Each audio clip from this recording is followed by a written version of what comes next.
വർഷം 2019. സിനിമാ ചരിത്രത്തിൽ തന്നെ ഒരു പ്രധാനപ്പെട്ട സംഭവം നടന്നൊരു വർഷമായിരുന്നു അത്. വല്ലപ്പോഴും ഒരു അവതാറോ അല്ലെങ്കിൽ ഒരു ജുറാസിക് പാർക്കോ ഒക്കെ സംഭവിക്കുന്നത് പോലെ ഒരു അവഞ്ചേഴ്സ് എൻഡ് ഗെയിം റിലീസ് ചെയ്തു. ഇത്തവണ സിനി ഫയൽസും കോമിക് ബുക്ക് ഫാൻസും ഒരുമിച്ച് ഒരു വലിയൊരു പോപ്പ് കൾച്ചർ ഇവന്റ് തന്നെയായിരുന്നു അത്. ഇൻഫിനിറ്റി വാറിനെ വെച്ച് കമ്പയർ ചെയ്യുമ്പോൾ എൻഡ് ഗെയിം ഇപ്പോൾ ഒരു മിഡ് സിനിമയായിട്ട് നമുക്ക് ഫീൽ ചെയ്യുമെങ്കിലും അന്ന് ആ സിനിമ ഉണ്ടാക്കിയ കൾച്ചറൽ ഇമ്പാക്റ്റ് വളരെ വലുതായിരുന്നു. നമ്മൾ ഈ സിനിമ അത്രയേറെ സെലിബ്രേറ്റ് ചെയ്യാൻ കാരണം ആ സിനിമയിലേക്കുള്ള ആ ഒരു ജേണി അല്ലെങ്കിൽ ആ ഒരു കാത്തിരിപ്പ് കൊണ്ടായിരുന്നു.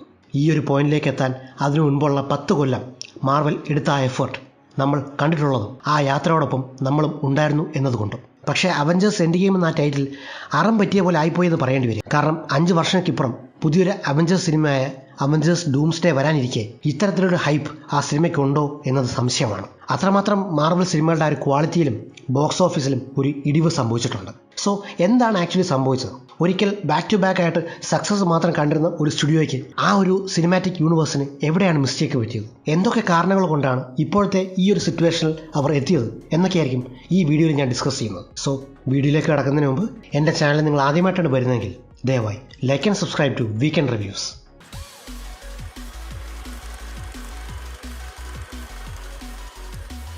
മാർവൽ സിനിമാറ്റിക് യൂണിവേഴ്സിലെ ഇപ്പോഴത്തെ പ്രശ്നങ്ങളെക്കുറിച്ച് സംസാരിക്കുന്നതിന് മുൻപ് സിനിമയ്ക്ക് പുറത്തുള്ള ചില പ്രശ്നങ്ങളെക്കുറിച്ച് നമ്മൾ അറിഞ്ഞിരിക്കണം. അതായത് ചില സ്റ്റുഡിയോ ഡീലുകളും കോർപ്പറേറ്റ് ഇഷ്യൂസും എങ്ങനെയാണ് മാർവൽ എന്ന ബ്രാൻഡിനെ സാരമായി ബാധിച്ചതെന്ന്. നമുക്കറിയാം, മാർവൽ സിനിമകൾ പ്രൊഡ്യൂസ് ചെയ്യുന്നത് ഡിസ്നിയാണ്, ലോകത്ത് തന്നെ ഏറ്റവും വലിയ സ്റ്റുഡിയോകളൊന്ന്. 2020 വരെ ഡിസ്നിയുടെ CEO ആയിരുന്നത് ബോബ് ഐഗർ എന്നൊരാളായിരുന്നു. അയാൾ റിട്ടയർ ചെയ്തതിനു ശേഷം അയാളുടെ പിൻഗാമിയായി അയാൾ തന്നെ പ്രഖ്യാപിച്ചിരുന്നത് ബോബ് ചെപ്പക് എന്നൊരാളെയായിരുന്നു. പുതിയ പ്രസിഡന്റ് വന്നതിന് ശേഷം ഡിസ്നി എടുത്ത പ്രധാനപ്പെട്ട തീരുമാനങ്ങളിലൊന്നായിരുന്നു ക്വാണ്ടിറ്റി ഓവർ ക്വാളിറ്റി എന്നത്. അതായത് ഡിസ്നിയുടെ തന്നെ സ്ട്രീമിംഗ് പ്ലാറ്റ്ഫോമായ ഡിസ്നി പ്ലസിലേക്ക് മാക്സിമം ആൾക്കാരെ അല്ലെങ്കിൽ സബ്സ്ക്രൈബേഴ്സിനെ കൂട്ടാൻ വേണ്ടി കണ്ടിന്യൂസ് ആയിട്ട് കണ്ടന്റ് ഇട്ടുകൊണ്ടേയിരിക്കുക എന്ന പോളിസി.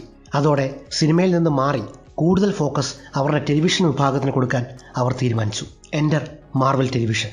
2021 റിലീസ് ചെയ്ത വാണ്ടാവിഷൻ സീരീസ് മുതൽ പിന്നീട് അങ്ങോട്ട് സീരീസുകളുടെ ഒരു മേളമായിരുന്നു ഡിസ്നി പ്ലസിൽ. ഒന്നിനു പുറകെ ഒന്നായിട്ട് വന്ന ഈ സീരീസുകൾ പ്രൊഡക്ഷൻ ക്വാളിറ്റിയിൽ മികച്ചു നിന്നെങ്കിലും നല്ല കഥകൾ പറയാൻ അവർക്ക് കഴിഞ്ഞില്ല.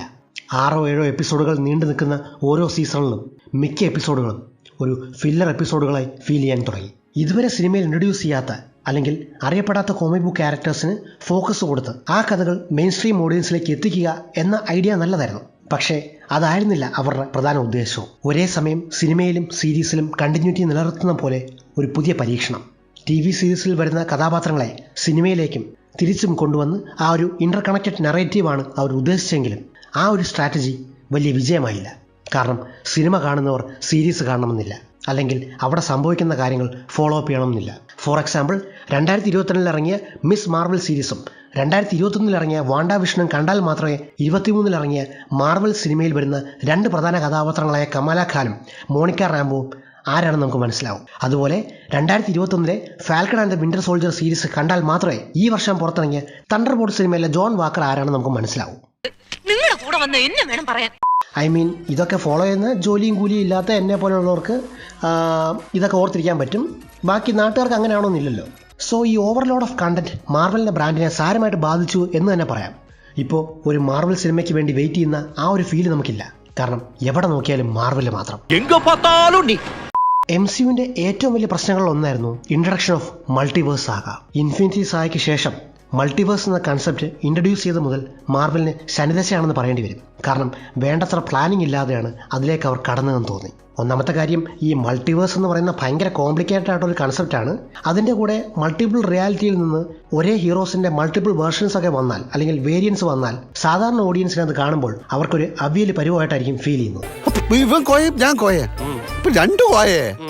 മാത്രമല്ല, ഇപ്പോൾ വേരിയൻസ് എന്ന ഐഡിയ ഉള്ളത് കൊണ്ട് മുൻപത്തെ സിനിമകൾ സംഭവിച്ച അല്ലെങ്കിൽ നമുക്ക് നല്ലൊരു ഇമോഷണൽ വെയിറ്റ് ഫീൽ ചെയ്ത പല മരണങ്ങളും ഇപ്പോൾ പോയിന്റ്ലെസ് ആയിട്ട് ഫീൽ ചെയ്തേക്കാം. ഫേസ് 3 ശേഷം ഇത്രയേറെ സമയം ഉണ്ടായിട്ടും ഇത്രയേറെ സിനിമകൾ റിലീസ് ചെയ്തിട്ടും ഈ മൾട്ടിവേഴ്സ് എന്ന കൺസെപ്റ്റ് പ്രോപ്പറായിട്ട് അവർക്ക് എസ്റ്റാബ്ലിഷ് ചെയ്യാൻ കഴിഞ്ഞില്ല, അല്ലെങ്കിൽ അതിന് ശ്രമിച്ചില്ല എന്ന് പറയേണ്ടി വരും.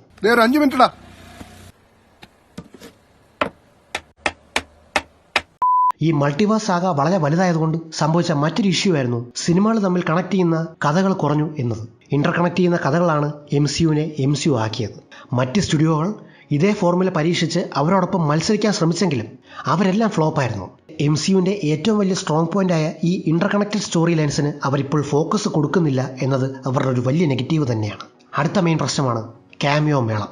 നമ്മൾ എൻഡ് ഗെയിം കാണാൻ വേണ്ടി ഇരുന്നപ്പോൾ ആ സിനിമ എങ്ങനെ അവസാനിക്കും, എല്ലാവരുടെയും ക്യാരക്ടർ ആർക്ക് എങ്ങനെയായിരിക്കും എന്നൊക്കെ ചിന്തയായിരുന്നു മനസ്സിൽ. പക്ഷേ ഡൂംസ്ഡേയിലേക്ക് എത്തുമ്പോൾ അത്തരമൊരു ഫീലിംഗ് അല്ല നമുക്ക് കിട്ടുന്നത്.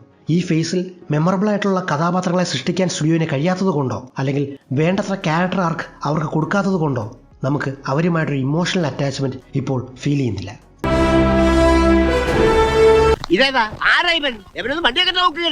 സ്റ്റുഡിയോ ഇപ്പോൾ ഫോക്കസ് കൊടുക്കുന്നത് പഴയ സിനിമയിൽ നിന്നുള്ള മാക്സിമം ആൾക്കാരെ എങ്ങനെ ഇവിടെ ഉൾപ്പെടുത്തുക എന്നതിനാണ്.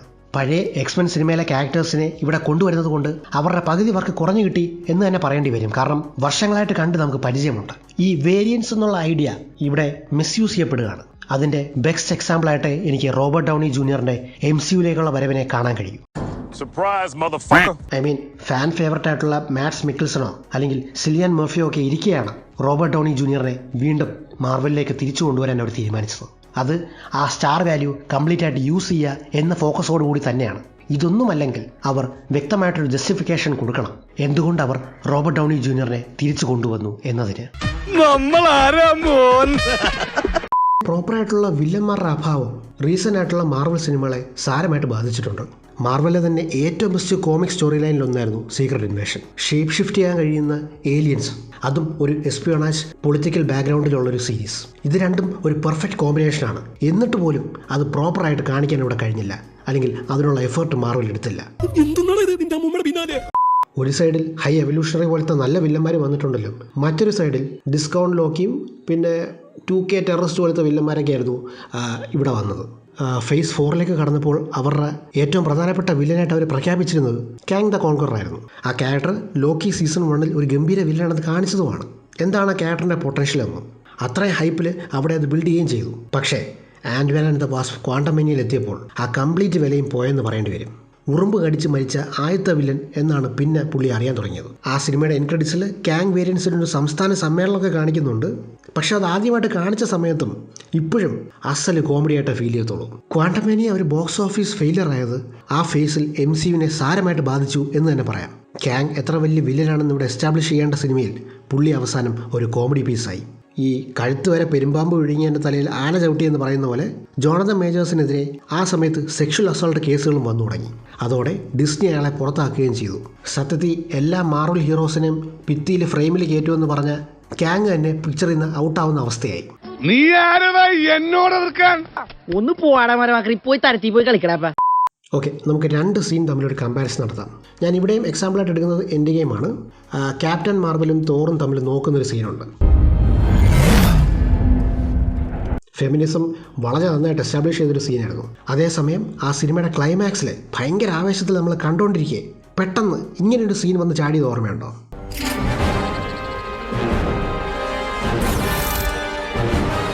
നമുക്കെല്ലാവർക്കും തിയേറ്ററിലിരുന്ന് കളക്റ്റീവ്ലി ക്രിഞ്ച് ഫീൽ ചെയ്ത സിറ്റുവേഷൻ ആയിരുന്നു അത്. എനിക്ക് ഫെമിനിസത്തിനോട് ഇഷ്ടക്കേടൊന്നുമില്ല. എനിക്ക് ഫെമിനിസം ഇഷ്ടമാണ്, സ്ത്രീകളെ ഇഷ്ടമാണ്. പക്ഷേ ഫെമിനിസം അല്ലെങ്കിൽ ഗേൾ പവർ കാണിക്കുന്ന സീൻസ് അതിൻ്റെ കറക്റ്റ് സിറ്റുവേഷനിൽ അല്ലെങ്കിൽ സ്ഥലത്ത് പ്ലേസ് ചെയ്തില്ലെങ്കിൽ അത് ക്രിഞ്ച് ഓഫ് ദ സെഞ്ചുറിയായി മാറാറുണ്ട്. ഈ മൾട്ടിവേഴ്സ് ആകെ തുടങ്ങിയത് മുതൽ ഇത്തരത്തിലുള്ള സീനുകളും സ്റ്റോറി ലൈൻസും തുടരെ അവർ ഉൾപ്പെടുത്തുന്നുണ്ടായിരുന്നു.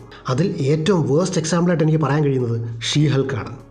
ഷീ ഹൾക്ക് എന്ന ക്യാരക്ടർ അങ്ങനെയാണ് ഓഫ് കോഴ്സ്, ബട്ട് അത് സ്ക്രീനിലേക്ക് കൊണ്ടുവന്നപ്പോൾ പലപ്പോഴും അസഹനീയമായിരുന്നു. ഈ ഫീമെയിൽ ഫോക്കസ്ഡ് സീരീസുകളും സിനിമകളും ഒക്കെ മാർവലിൻ്റെ മെയിൽ ഓഡിയൻസിനെ അകറ്റി നിർത്തി. പക്ഷേ അവർ അകന്നു പോയത് ഈ ഫെമിനിസ്റ്റ് ഐഡിയാസ് കൊണ്ട് മാത്രമല്ല, ആ വന്ന സിനിമകളും ഒരു മിഡ് ലെവലിലുള്ള സിനിമകളായതുകൊണ്ടാണ്. ഒരു മേജർ ക്യാരക്ടർ പോലും ഇതുവരെ മരിക്കാതിരുന്നത് ഈ ഫേസുകളിലെ വലിയൊരു പോരായ്മയായിട്ട് തോന്നി. ഏതെങ്കിലും ക്യാരക്ടർ മരിച്ചാൽ മാത്രമേ കാര്യങ്ങൾക്ക് അല്പം സീരിയസ്നെസ് വരൂ എന്നല്ല, പക്ഷേ ഒരു ലെവൽ ഓഫ് വെയിറ്റ് കാര്യങ്ങൾക്ക് കൊണ്ടുവരാൻ അല്ലെങ്കിൽ ഒരു സെൻസ് ഓഫ് എമർജൻസി നമുക്ക് ഫീൽ ചെയ്യിപ്പിക്കാൻ ഏതെങ്കിലും ഒരു ക്യാരക്ടറിൻ്റെ ഡെത്ത് ഇമ്പോർട്ടൻ്റ് ആയേനെ. ഫോർ എക്സാമ്പിൾ ആൻഡ് മാൻ ക്വാണ്ടമേനിയയുടെ ആദ്യത്തെ സ്ക്രിപ്റ്റിൽ സ്കോട്ട് ലാങ് മരിക്കേണ്ടിയിരുന്നു അല്ലെങ്കിൽ ആ ക്വാണ്ടം റെലമിൽ സ്റ്റക്ക് ആവുന്നു എന്ന ഐഡിയ ആയിരുന്നു ആദ്യം. പിന്നീട് സ്റ്റുഡിയോ ഇൻ്റർഫിയർ ചെയ്ത് അത് ഇപ്പോഴുള്ള എൻഡിങ്ങിലേക്ക് മാറ്റി എന്നാണ്. ഇമാജിൻ, കാങ്ങിനെ പ്രോപ്പറായിട്ട് ഇൻട്രൊഡ്യൂസ് ചെയ്യുന്ന ആദ്യത്തെ സിനിമയെ തന്നെ ഏറ്റവും ഫാൻ ഫേവററ്റ് ആയിട്ടുള്ള അല്ലെങ്കിൽ ലൈക്കബിൾ ആയിട്ടുള്ള ഒരു അവഞ്ചർ മരിച്ചിരുന്നെങ്കിൽ അത് കൊണ്ടുവരുന്ന സെൻസ് ഓഫ് എമർജൻസി അല്ലെങ്കിൽ ഹൈപ്പ്. ഇനി അതെല്ലാം കോമ്പൻസേറ്റ് ചെയ്യാൻ ഡൂംസ്ഡേയിൽ എല്ലാവരെയും ഒരുമിച്ച് തട്ടാനായിരിക്കും അവരുടെ പ്ലാൻ.